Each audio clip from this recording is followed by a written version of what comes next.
September 16, 1943. Tukina Airfield, Bougainville, Solomon Islands. 7:14 hours. A Corsair explodes in midair.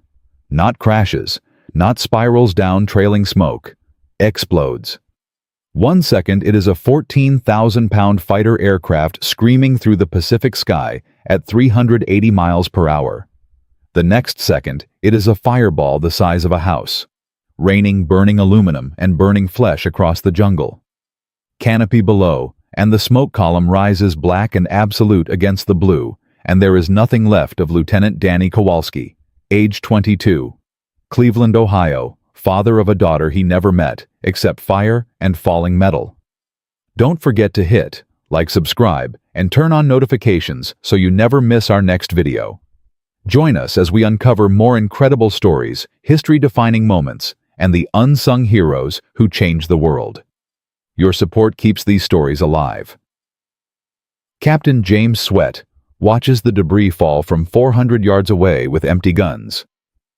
He fired every round he had, 400 rounds from 6 Browning M, 2 machine guns at a single Japanese Zero, and he watched every single tracer arc around it, above it, below it, left and right, like the Zero was wrapped in an invisible shield.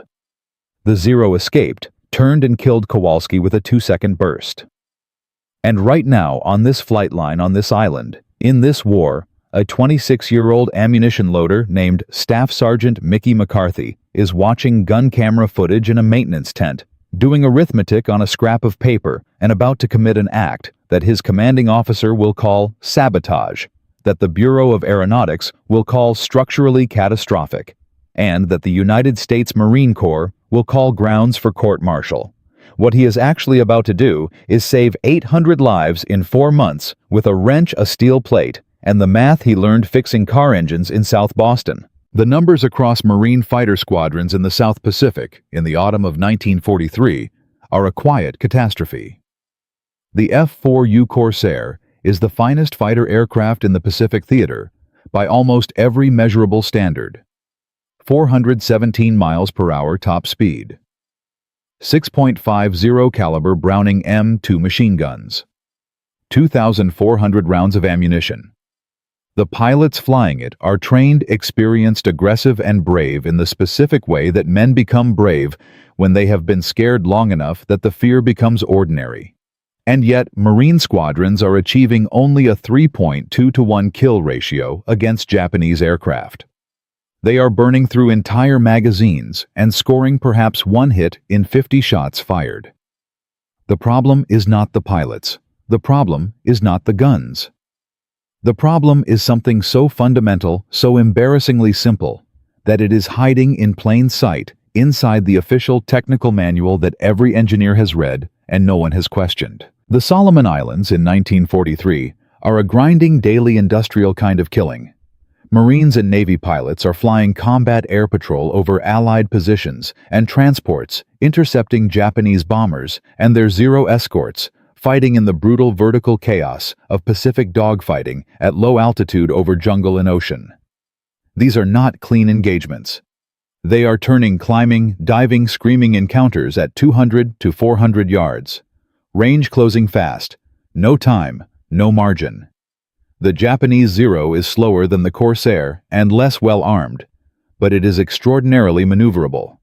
Its pilots are experienced, and by September 1943, they have figured out something important about the Americans they are fighting. They have figured out that American guns scatter. Japanese intelligence translated from intercepts dated September 12, 1943 is direct. The Corsairs are fast, but their shooting is weak. Their bullets scatter like rain. Stay close. They cannot hit accurately. When their guns empty attack. This is not speculation. This is tactical doctrine. Japanese pilots are deliberately baiting Corsair pilots into wasting ammunition at medium range, then counterattacking the defenseless aircraft. It is working. September 1943 is the worst month for marine aviation in the Solomons. 47 Corsairs lost to enemy action. Gun camera analysis shows that 78% of those losses occur because pilots exhausted their ammunition without scoring killing hits. They hit Japanese aircraft. Dozens of non-critical hits, but not enough concentrated fire in one location to actually destroy them. The convergence problem has haunted fighter aviation since the First World War. Wing-mounted guns cannot point straight forward. The propeller is in the way. The engine is in the way. The fuselage is in the way. So, engineers angle wing-mounted guns slightly inward toward the aircraft's centerline so that all bullets from all guns converge at a single point in front of the aircraft like a funnel pointed backward. Get an enemy aircraft across that convergence point while firing, and all 6 guns hit simultaneously. Devastating, lethal, perfect in theory. Factory specifications for the F-4U Corsair set gun convergence at 1,000 feet. The engineers at Vought Aircraft had solid reasoning. At 1,000 feet, pilots have time to aim, time to lead the target, time to fire a sustained burst. The guns are spread across 16 feet of wingspan, and at 1,000 feet, their bullet patterns tighten to a cone roughly 30 feet wide, approximately the wingspan of a Japanese Zero. The problem is that nobody fights at 1,000 feet. Real combat happens at 200 to 400 yards. At those distances with 1,000-foot convergence, the bullet pattern is 20 feet wide and spreading in all directions. Japanese Zeros are 39 feet wingtip to wingtip, with a fuselage only 4 feet across. Pilots are trying to thread a needle at 400 miles per hour. The bullets go everywhere except into the target. Previous attempts to fix this have failed formally and officially.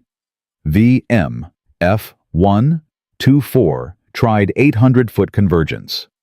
VM-F-2-14 tried 600 feet. The technical officers issued a hard stop.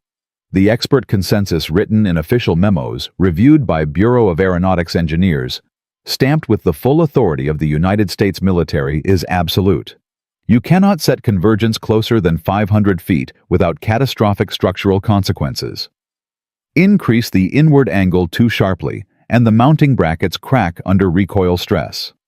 Wing panels develop metal fatigue. Aircraft break apart in flight with pilots inside them. Lieutenant Colonel William Millington, Marine Aircraft Group 11 Operations Officer, put it in writing on August 14, 1943.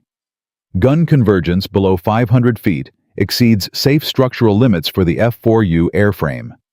Pilots must engage targets at optimal range. That is an order. So the men keep dying. The Zeros keep escaping.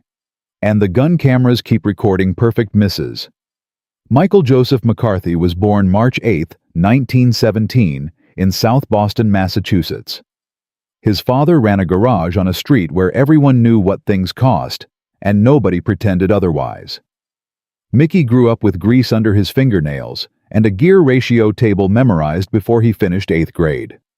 He dropped out of high school when the Depression hit because the family needed money, and school felt like a luxury that other people's children had. He joined the Marines in 1938 because it was steady pay, 3 meals a day, and a way out of South Boston winters, spent hoping the garage had enough work to cover rent. The Corps made him an aviation ordnance man. The guys who load the guns, who clean the barrels, who count the shell casings after a mission and write numbers in a logbook. Not a glamorous job, not a notice job. But McCarthy is methodical in a way that borders on obsessive, and he sees patterns in numbers that other people walk past without noticing. By September 1943, he has reviewed every single gun camera film produced by VMF-213 since joining the squadron. Every one. He has read every after-action report.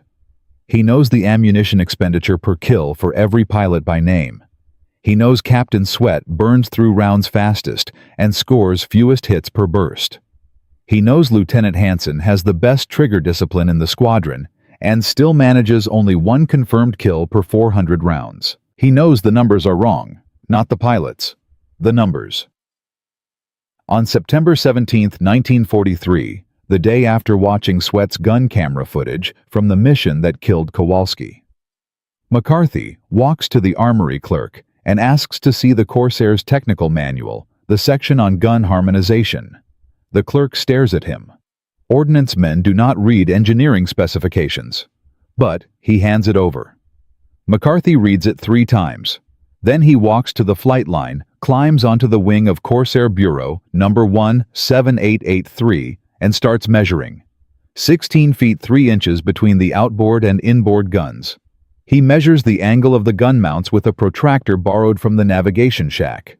He pulls out a scrap of paper and does the geometry, not with calculus, not with engineering software, with the same basic trigonometry he used calculating angles for car headlight alignment in his father's garage. The insight hits him like a round in the chest. At 1,000-foot convergence, a bullet from a Browning M2 takes nearly a full second to reach the target. A Zero traveling 300 miles per hour covers 440 feet every second. In the time those bullets travel 1,000 feet, the target has moved 440 feet. Pilots are not missing because they cannot aim. They are missing because they are firing at where the target was, not where it is. The geometry is working against them at every single engagement. But if convergence is set at 300 feet, bullets reach the target in less than 1/3 of a second. The Zero moves only 50 feet in that time, and at 300 feet, all 6 guns converge in a space roughly the size of a dinner plate. 6.50 caliber guns, firing simultaneously at 80 rounds per second, all arriving in the same 6 square feet of airframe. McCarthy calculates the kinetic energy delivered in a single 1-second burst at that range, 40,000 foot-pounds into 6 square feet. He writes the number down. He circles it twice. That is not damage. That is disintegration. The problem is the mounting brackets. Every engineer who has ever looked at this knows they will fail at steep convergence angles. McCarthy turns this over for 2 days. He keeps coming back to one question. What if the brackets do not have to take the full recoil stress alone? What if you reinforce them? He finds the answer in his father's garage. When a car's suspension mount is too weak for the load it carries, you do not replace the whole assembly. You add a gusset plate, a reinforcing piece welded to distribute stress across a larger surface. Simple. Strong. On the night of September 18th, after the flight line shuts down, McCarthy pulls Corporal Eddie Wilkins and Private First Class Tommy Reyes aside. He tells them what he is going to do. Wilkins looks at him for a long moment and says, "If this goes wrong, they are going to shoot all 3 of us." McCarthy says, "If it goes right, they are going to name something after us." Reyes crosses himself and picks up a wrench. They roll Corsair 17883 into the maintenance hangar. McCarthy has already cut steel plate from a damaged wing panel marked for scrap. He shapes the reinforcement brackets with a file and a hacksaw working by shielded work lamp so the light does not show outside. The welding is done with the smallest torch in the shop, tight short beads, then ground smooth. Ugly. Structurally sound. He adjusts each of the 6 gun mounts individually, using a wooden jig built from scrap lumber to hold each barrel at the precise angle he calculated and bore. Sights each gun using a target frame set up exactly 300 feet down the hangar floor. The work takes 6 hours. At 4 in the morning, he test fires 20 rounds per gun into the ocean. The brackets hold. Nothing cracks, nothing flexes, nothing moves that should not move. He goes back to his cot and sleeps for 2 hours. At 0630 hours, Captain James Sweat walks onto the flight line and stops. He stares at his Corsair's gun barrels. Even without measuring, the angle is visibly different. Steeper. More pronounced. He walks to the nose and looks down the length of the aircraft. "McCarthy," he says, "it is not a question." McCarthy steps forward. "Sir, what did you do to my guns?" "I adjusted the convergence, sir." "To what distance?" 300 feet, sir." Sweat's eyes go wide, then narrow. "You're aware the manual says 500 is the absolute structural minimum?" "Yes, sir." "You're aware this is an unauthorized modification of a military aircraft?" Yes, sir. Sweat looks at the gun barrels. He thinks about Kowalski. He thinks about 400 rounds and 0 hits. He thinks about the Japanese radio transmission. Their bullets scatter like rain. He looks at McCarthy. What happens if you're right? McCarthy does not quite smile. Sir, you are going to kill everything you look at. Sweat puts on his helmet, climbs into the cockpit, and says, let's find out. The answer comes at 0830 hours over Bougainville. 4 VM, F-213. Corsairs on combat air patrol intercept 9 Zeros, escorting 6 Betty bombers. Sweat picks a 0 at the rear of the formation. Dives from 18,000 feet. Closes. He has muscle memory for firing at 300 yards. He does not fire at 300 yards. He closes to 300 feet. The 0 starts jinking, doing exactly what Japanese pilots have learned to do against Corsairs. Sweat stays on him. Presses the trigger. 1 second. 80 rounds. The 0 does not smoke. It does not limp away. It comes apart in the air. The tail section shears completely off. The fuselage breaks in the middle. Both fuel tanks ignite. The debris cloud expands so fast and so large that Sweat brakes right to avoid flying through burning wreckage. He keys his radio and starts a sentence he does not finish because he is already lined up on the next 0. 300 feet. 1 second burst. The left wing tears free at the root. Third 0. 280 feet. Half-second burst. The canopy implodes. Total ammunition expended 200 rounds. 3 confirmed kills in 45 seconds. He lands with 800 rounds remaining, and 30 people standing at his aircraft in silence, staring at the gun barrels, and nobody says a word. But standing 50 yards away watching is Lieutenant Colonel Millington, the man who wrote the memo. The man who said 500 feet was the absolute minimum. The man who is about to push through that crowd. And what he does in the next 60 seconds is about to determine whether Mickey McCarthy becomes a hero or a prisoner. In Part 2, we will see what happens when the man with the authority to end this entire story is standing 3 feet away from the man who started it, and the decision that gets made on that flight line will send a shockwave through the entire Pacific War. 3 confirmed kills, 45 seconds, 200 rounds expended, and 800 remaining. That was September 19, 1943, and Captain Sweat had just landed the most statistically impossible sortie in VMF 213's combat history. The flight line stood in silence, staring at gun barrels angled at degrees nobody had ever authorized. And Lieutenant Colonel Millington, the man who wrote the official memo forbidding convergence below 500 feet, was pushing through that crowd with 22 years of Marine Corps authority behind every step. Here is the number you need to hold in your mind right now. 47. That is how many formal military regulations McCarthy's modification violated simultaneously. Not 1, not 5, 47. And Millington had memorized most of them. Millington does not walk through the crowd. He parts it.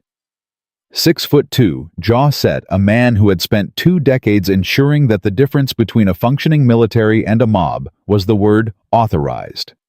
He stops 3 feet from McCarthy and does not look at him. He looks at Major Britt. This sergeant has modified squadron aircraft without authorization below the structural safety limit in direct violation of my August 14th order.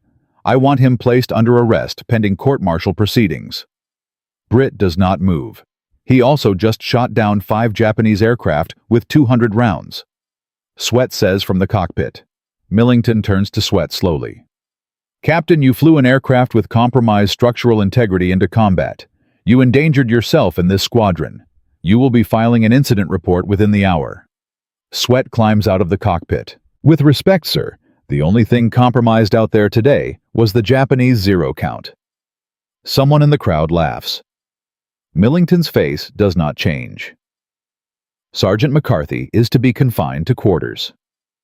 No further modifications to any aircraft in this group will be made without written authorization from Wing Engineering. Anyone who violates this order will be court-martialed alongside him. He turns and walks away. The crowd parts for him again. Britt watches him go. Then he turns to McCarthy, and his voice drops to just above a whisper. "Sergeant, can you modify every Corsair in this squadron by tomorrow morning?" McCarthy does not hesitate. "Yes, sir. All 22 flyable aircraft tonight." Britt nods once. "Then do it." McCarthy blinks. "Sir Colonel Millington, I heard what he said." Britt's voice stays quiet. "He also said I'd be court-martialed." "I've been court-martialed before. Do the work." McCarthy picks up his wrench. "But Britt can authorize modifications for VMF 213. He cannot authorize them for the entire Pacific Theater. He cannot change the Bureau of Aeronautics specifications published in Washington." And within 48 hours, the September 20th combat results land on desks at every level of the command structure simultaneously. 9 Zeros and 6 Betty bombers destroyed. 0 Corsair losses. 180 rounds per kill. General Field Harris, Commanding General of Marine Aircraft Wings Pacific, receives the after-action report, and his response is immediate and procedurally correct and absolutely devastating. Unofficial modifications cannot become unofficial policy. Bureau of Aeronautics will evaluate structural data. An engineering committee will be convened. Timeline 6 to 8 weeks minimum. 6 to 8 weeks. In October 1943, Marine fighter pilots were dying at a rate of 4.7 per week. In 6 to 8 weeks, 28 more Marines would be dead, unless someone moved faster than a committee. McCarthy needed an ally. He found one in the last place anyone expected. Major Gregory Boyington had been watching gun camera footage from VMF-2. 1-3 September 23rd engagement for 3 hours straight when McCarthy knocked on the door of VMF-2, 1-4's operations tent. Boyington looked up from the footage and said nothing for a moment. "Then you're the sergeant who adjusted the guns." McCarthy stood at attention. "Yes, sir." Boyington leaned back. "Sit down. You're making me nervous." McCarthy sat. "I went over your math 3 times because I was certain you made an error somewhere." He paused. "You didn't make an error." McCarthy said nothing. Boyington stood up and put both hands flat on the table. "Here is my problem, Sergeant. I have 17 pilots who are going to die if I cannot get their hit rates up before the next major Japanese offensive. I have a wing commander who has ordered me not to touch the guns, and I have an engineering committee that will not report back until November." He looked at McCarthy directly. "What I also have is a confirmed combat result that proves you are right. So here is what is going to happen. We are going to request a formal demonstration in front of Harris himself. Not a committee. Harris. We bring him to the range. We show him the difference with his own eyes. We make him decide on the spot before anyone has time to write a memo about it." McCarthy thought about this. "If it fails in front of the general, we both get court-martialed." Boyington picked up the phone. "I've had worse Tuesdays. You have 4 days to prepare. Don't waste them." The demonstration was set for September 27, 1943, at the gunnery range at Munda Airstrip, New Georgia. Harris agreed to attend partly because Boyington was impossible to refuse, and partly because the September 20th combat results were impossible to ignore.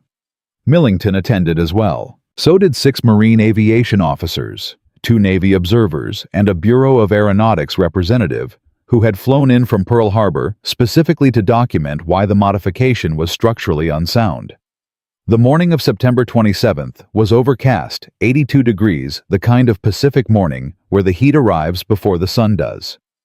McCarthy had spent 4 days preparing 2 aircraft with meticulous precision. Aircraft 1 carried standard factory convergence at 1,000 feet. Aircraft 2 carried his modification at 300 feet. Both aircraft had been independently inspected and verified as airworthy. Both pilots had equal hours and equal kill ratios. McCarthy had controlled every variable he could think of. He stood at the range beside his measuring equipment and waited. Harris arrived at 800. He was a compact man who moved quickly and spoke only when he had something worth saying.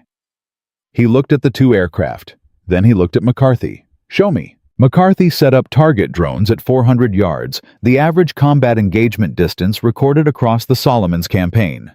Both pilots would make a single attack run on identical drone targets. Same altitude, same dive angle, same trigger time. 1 second burst each.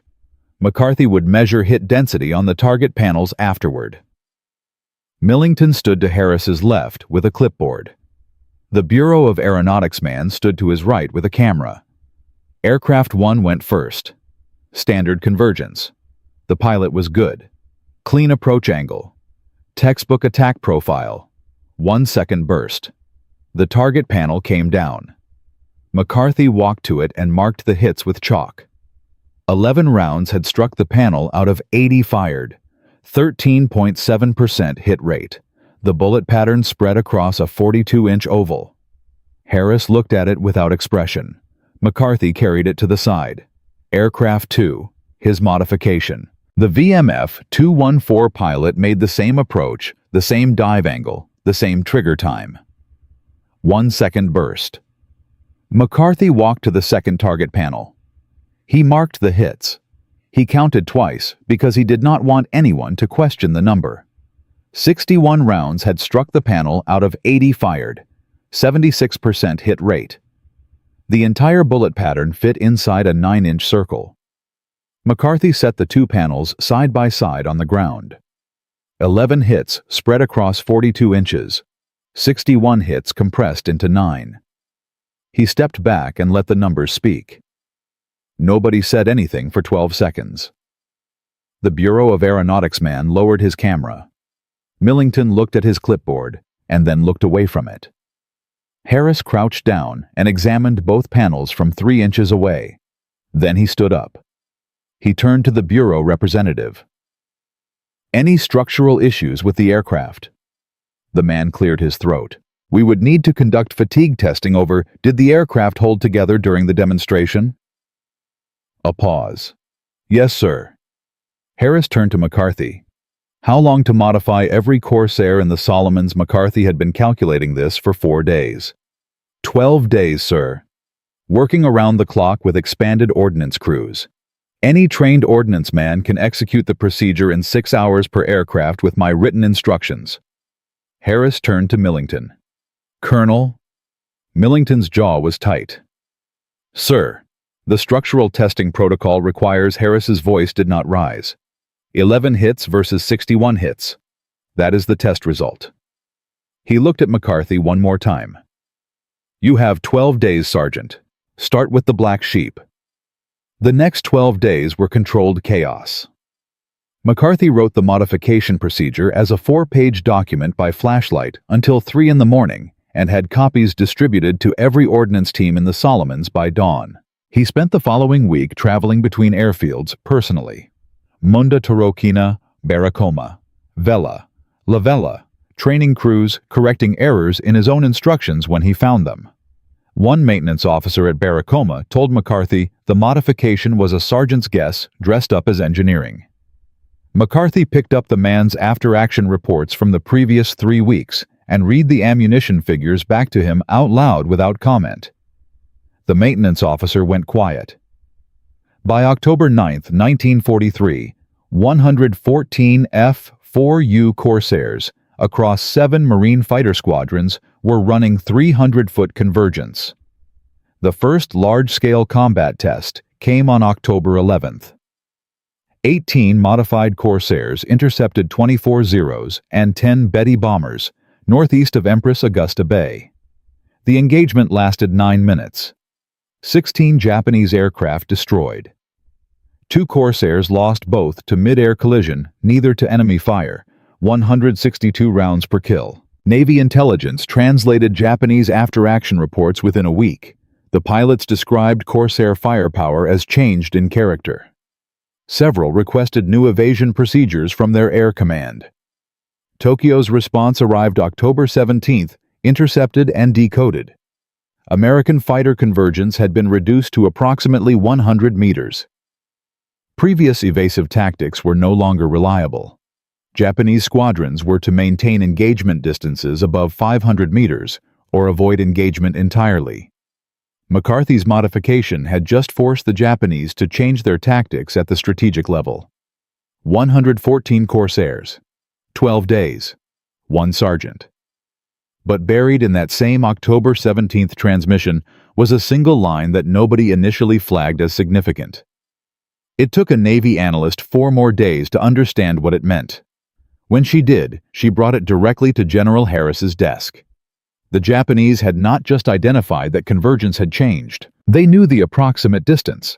They were already developing a countermeasure specifically designed to make McCarthy's modification not an advantage, but a trap. And the men flying those 114 aircraft had no idea it was coming. In Part 1, Staff Sergeant Mickey McCarthy secretly modified a Corsair's gun convergence from 1,000 feet to 300 feet, and Captain Sweat shot down 5 Japanese aircraft with 200 rounds. In Part 2, McCarthy survived a court-martial threat, proved his math in front of General Harris, with 2 target panels showing 11 hits versus 61 hits on identical targets, and modified 114 Corsairs across 7 squadrons in 12 days. Japanese kill rates collapsed, Tokyo noticed. And buried inside the October 17th intercepted transmission was a single line that a Navy analyst needed 4 days to fully understand. The Japanese had identified the convergence change. They knew the approximate distance, and they were already building a tactical answer designed specifically to turn McCarthy's modification from a weapon into a liability. Between October 11th and October 20th, 1943, Japanese fighter losses in the Solomons increased by 240% in 9 days. Tokyo was not going to absorb that quietly, and now this was not a test anymore. Vice Admiral Junichi Kusaka, commanding the 11th Air Fleet at Rabaul, received the loss figures on October 18th and convened an emergency meeting the same afternoon. His staff translated combat reports from surviving Zero pilots and identified the common thread within hours. 3 separate pilots described the sensation of facing McCarthy's modified guns as flying into a wall rather than through a stream of bullets.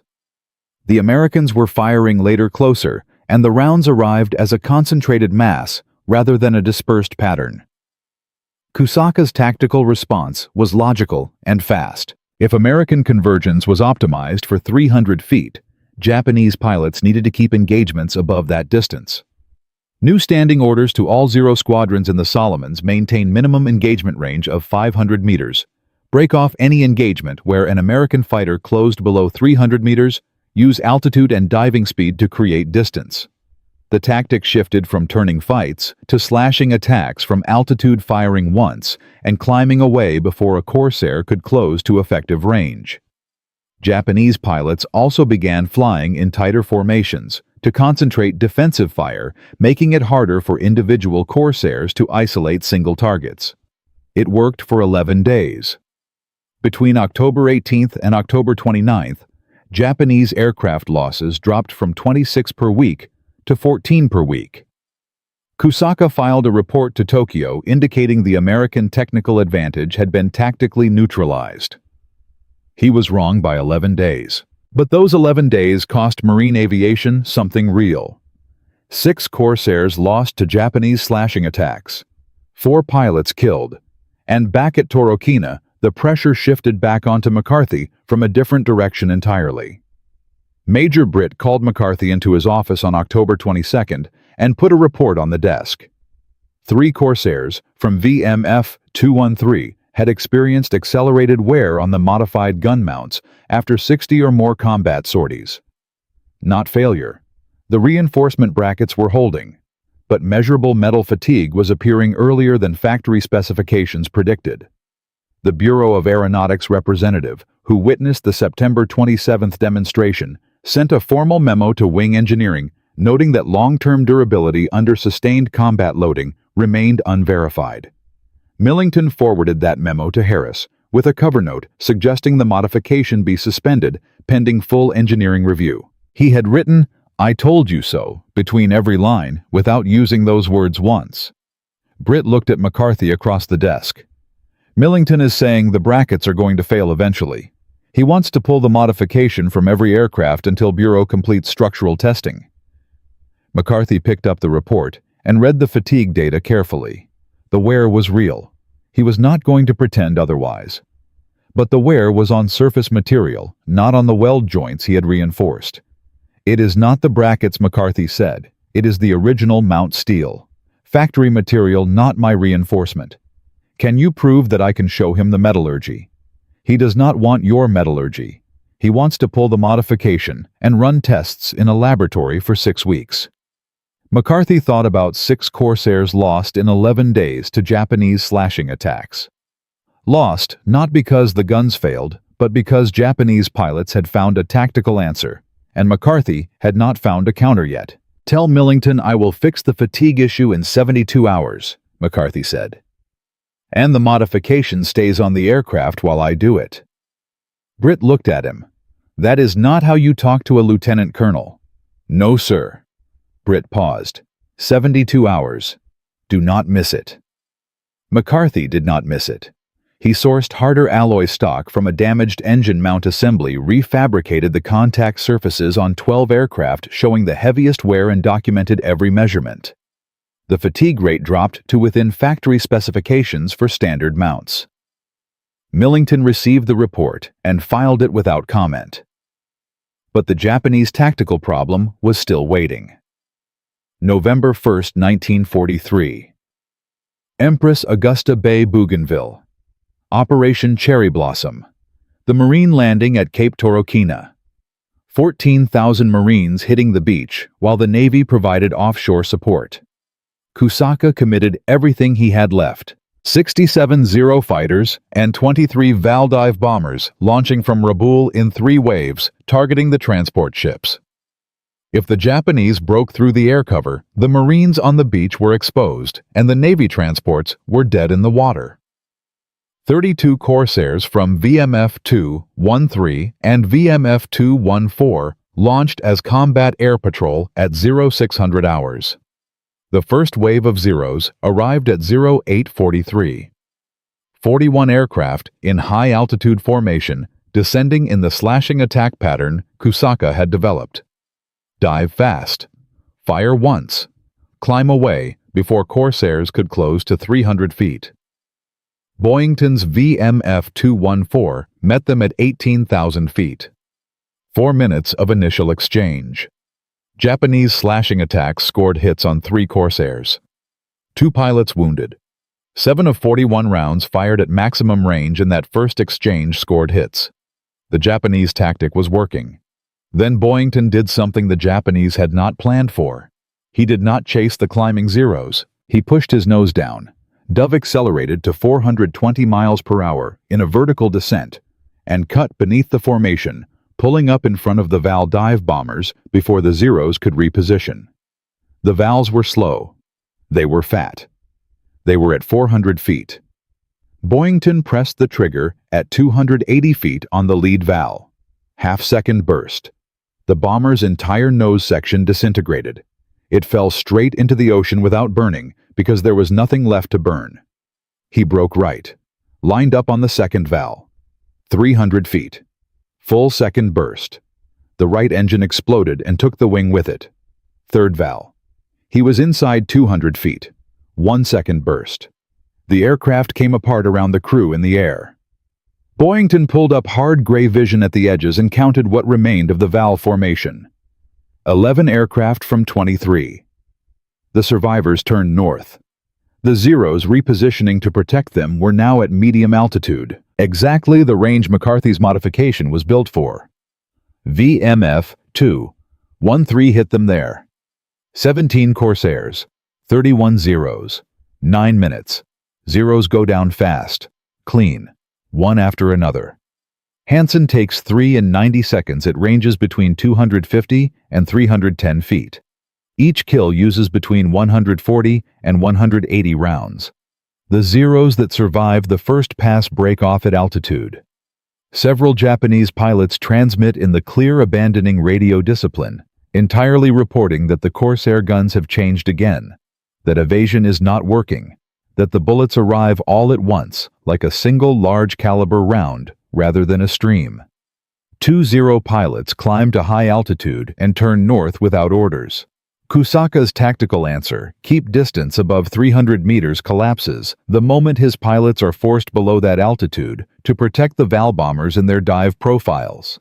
And his pilots have no choice but to follow the VALs down. Final count for November 1st over Empress Augusta Bay. Japanese losses: 31 confirmed aircraft destroyed, 11 damaged beyond operational recovery. Total Japanese air strength committed 90 aircraft. Operational losses: 46% in a single engagement. Marine losses: 5 Corsairs. 3 pilots killed, 2 wounded. The landing at Cape Torokina succeeded without a single transport ship sunk. 14,000 Marines reached the beach. That evening, Boyington transmitted a short after-action summary to Wing. He wrote McCarthy's guns. That was the entire report. General Harris read it and forwarded it to Pearl Harbor with a single annotation: recommend immediate fleet-wide adoption.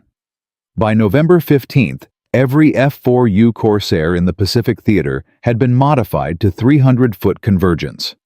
The Bureau of Aeronautics published a formal modification bulletin on November 22, 1943. P-38. Lightning squadrons in the 13th Air Force submitted requests to adapt the principle to their twin-boom configuration. Navy F-6F Hellcat units asked for comparable convergence data. Between November 1943 and March 1944, Marine and Navy fighter squadrons, using McCarthy's convergence standard, shot down 912 confirmed Japanese aircraft against a loss of 78 American fighters. A kill ratio of 11.7 to 1. Ammunition efficiency across the Pacific Theater improved by 340% compared to pre-modification baselines. Pilot survival rates rose from a weekly KIA average of 4.7 to 1.1. Japanese air strength in the Solomons, which had stood at approximately 400 operational aircraft in September 1943, fell below 120 by January 1944. Staff planners had estimated the island-hopping campaign would require until late 1946 to reach the Philippines. That estimate was revised downward by 18 months. 1 sergeant, 1 scrap of paper, 1 wooden jig built from scrap lumber in the dark. There was never a medal ceremony. No promotion board met to advance his grade. No commendation entered his service record. The Bureau of Aeronautics Modification Bulletin that changed American air combat doctrine across the entire Pacific did not carry his name. McCarthy kept loading ammunition. He kept maintaining guns. He kept reading after-action reports, looking for the next number that did not add up. And when the war correspondents came to VMF 213 in December 1943 and interviewed pilots about their remarkable kill ratios, the pilots mentioned McCarthy to each other constantly and said nothing to the reporters because they understood, with the instinct of men who know institutions, that the story would be complicated to tell and therefore probably would not be told. But here is the question that his story makes unavoidable. The one that sits underneath every number and every confirmed kill and every pilot who came home when the math said he should not have. What happens to men like Mickey McCarthy after the war ends?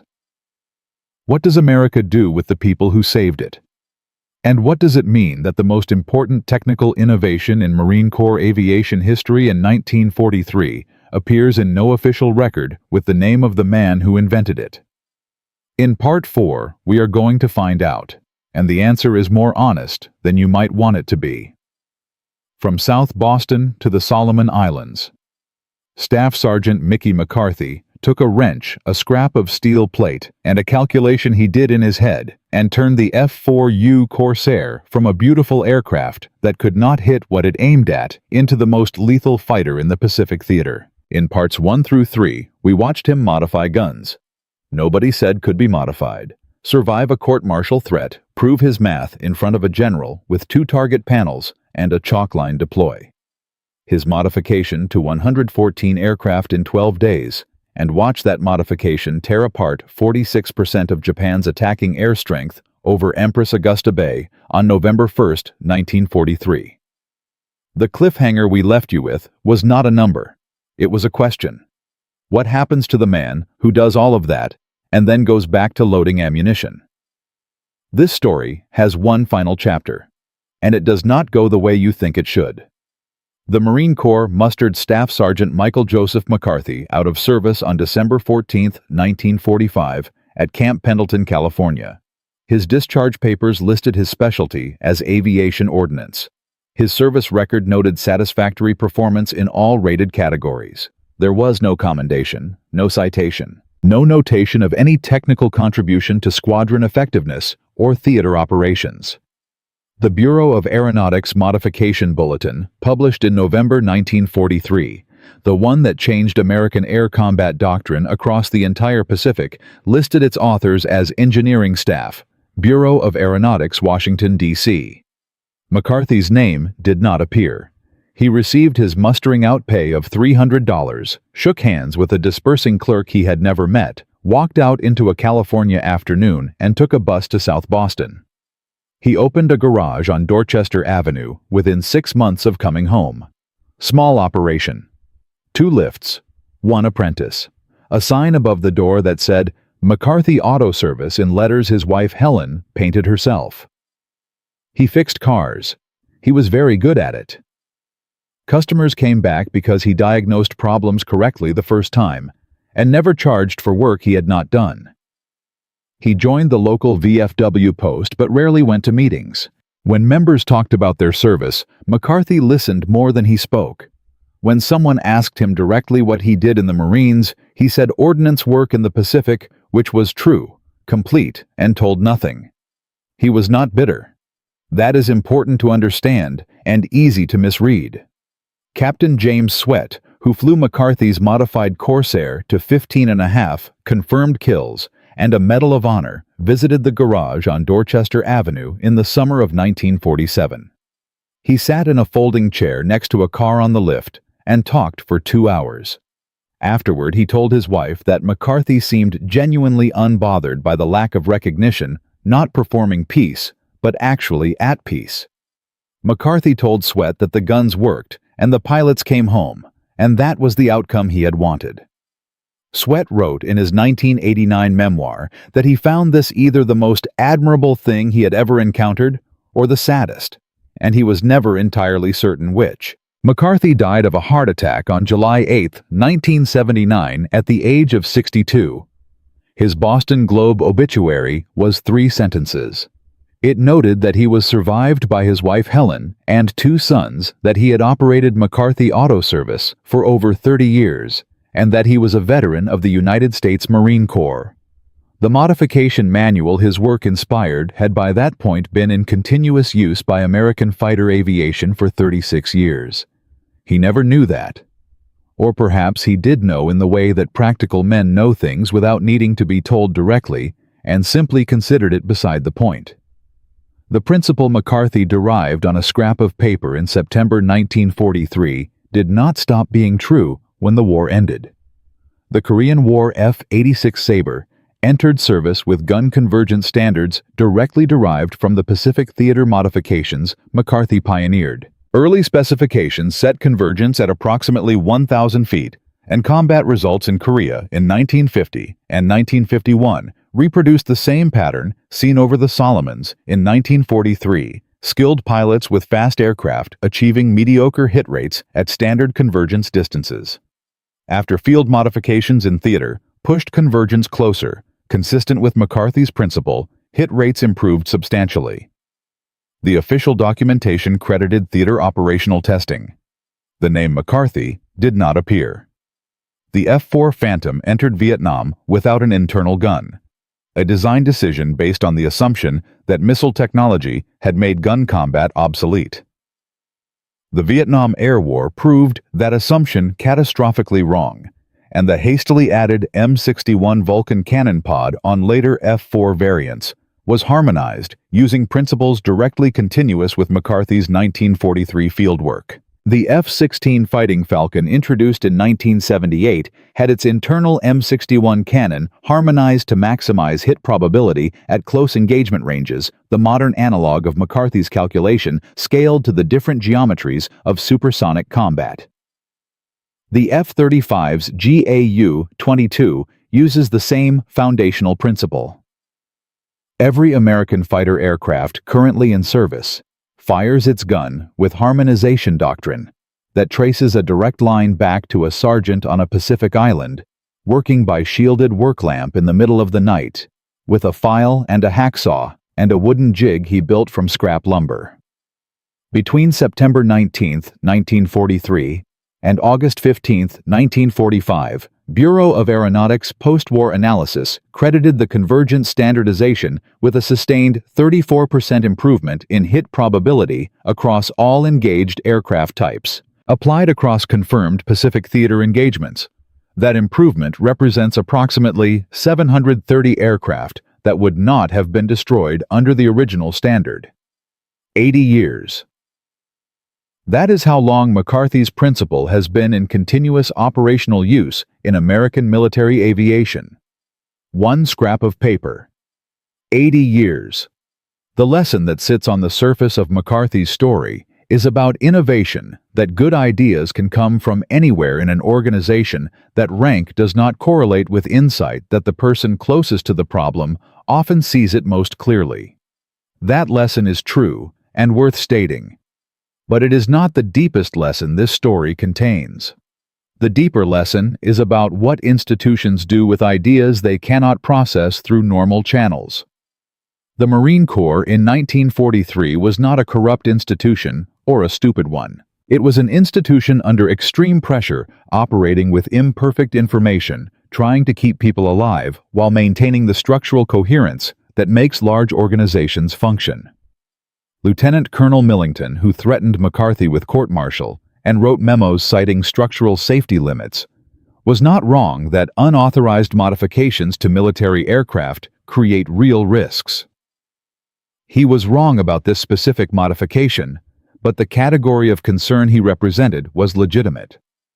The problem was not that the institution had rules. The problem was that the rules had no efficient pathway for field-derived innovations to get tested and adopted fast enough to matter. What saved McCarthy's modification was not that he ignored the rules, though he did. What saved it was that Major Britt and General Harris, when confronted with undeniable evidence, had the judgment to weigh that evidence against the procedural violation and make a decision in real time. That combination, someone willing to test an unconventional idea without permission, and someone with authority willing to evaluate results honestly, is rarer than either element alone. In 1943, over the Solomon Islands, both conditions held simultaneously. They do not always. And the wars where they did not hold, where the McCarthy equivalent was court-martialed before anyone flew his aircraft, where the Brit equivalent followed the memo instead of his eyes, those wars ended differently. Now here is the detail that almost no one knows. In 1987, the Marine Corps Aviation Association erected a plaque at the National Museum of the Marine Corps listing unsung contributors to marine aviation history. McCarthy's name appears near the bottom of a column of 87 names identified only as SSGT. Michael McCarthy, Viv M. F. 213. Ordnance Crew. No description, no context, just the name and the unit. The plaque was funded by a private donation. The donor requested anonymity, and the museum honored that request. In 2019, a researcher working on a monograph about Pacific Theater maintenance crews submitted a Freedom of Information request for donor records related to that 1987 plaque. The Marine Corps Aviation Association responded that their records from that period were incomplete. The identity of the donor was never officially established. But Captain James Sweat, who died in 2007 at the age of 88, left a handwritten note in the files his family donated to the National Archives. The note, catalogued in 2011 and largely unread, said this: "I gave the money for the plaque. I did not want my name on it. It was his plaque, not mine. I just wanted his name somewhere permanent that could not be taken back. It seemed like the least I could do for a man who made me an ace. Sweat had 15.5 confirmed kills.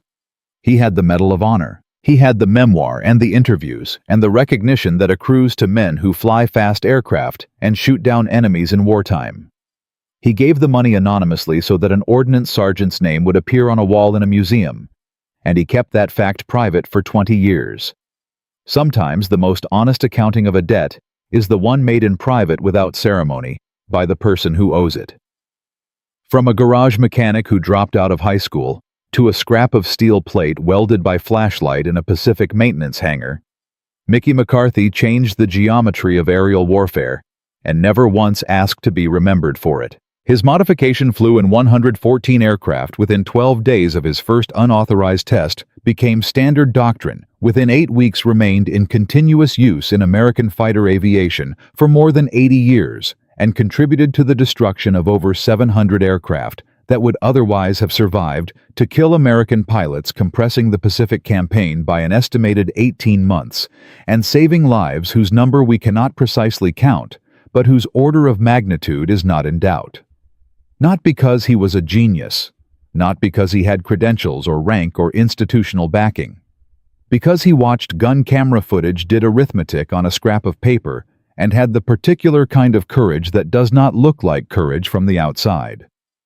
The courage to believe you are right when everyone with authority says you are wrong, and to act on that belief with a wrench and a steel plate and 6 hours in the dark. The greatest weapons of the Second World War were not always the ones that fired. Sometimes they were the minds that figured out how to make the ones that fired actually hit. Mickey McCarthy loaded ammunition. But what he actually did was look at a problem everyone else had accepted and simply refuse to accept it. That is not a small thing, and it never was.